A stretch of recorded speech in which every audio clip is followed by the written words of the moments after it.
طالبانو د نوي پوځ کسانو شمیر اعلان کړ. سلام ستړي مشئ، زموږ پامیر پلس چینل ته بخیر راغلی.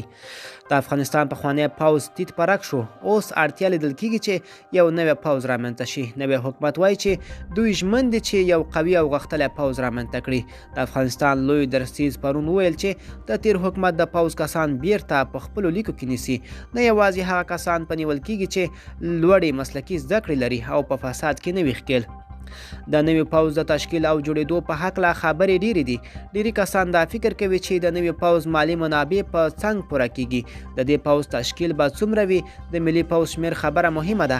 وړاندې داسې خبرونه خپاره شوي وو چې ګواکې د پاکستان له لوري دا غوښتنه مطرح شوې ده چې افغانستان به په لوړ شمیر پوځ نه لري او د پوځ شمیر باید په زرهاوو کې وي. مګر اوس د هیواد لوی درستیز مولوي فیض الدین وایي چې د اوس لپاره به د ملي پوځ شمیر 150,000 کسه وي.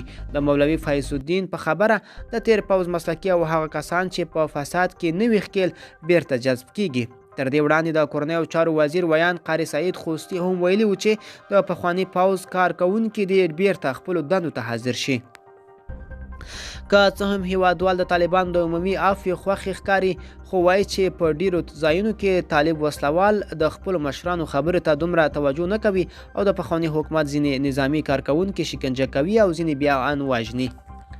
ملګرو، دا به زموږ چمتو شوی ویډیو. د لا ښکلو ویډیوګانو لپاره زموږ په امیر پلس چینل سره اوسئ. تر بلې ویډیو ښه وخت ولرئ.